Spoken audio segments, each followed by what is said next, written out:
পাহাড়ের ঐতিহ্যবাহী পলাশিকরা জন্য হাজার হাজার দর্শকের মাঝে ফুটবল প্রীতি ম্যাচ মহৎ উদ্যোগ নালকাবাড়ি কিন্তু সন্তান সামিল হক তাই তার মহৎ উদ্যোগের মাধ্যমে আজকের এই এখানে এত বড় ফুটবল টুর্নামেন্টের ম্যাচ অনুষ্ঠিত হচ্ছে।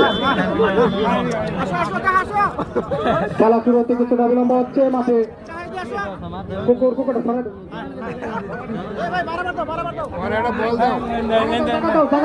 জায়গা করে দেন।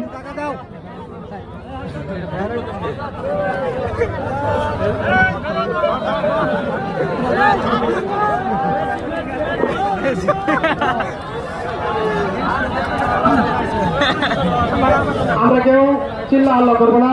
এখানে আমরা সবাই ক্রীড়ামন্ত্রী দর্শক, শান্তিপ্রিয় দর্শক, আমাদের নালকাবাড়ি এলাকার মানুষ অনেক শান্তিপ্রিয়।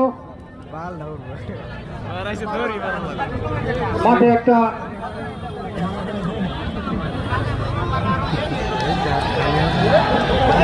জায়গা করে দেই।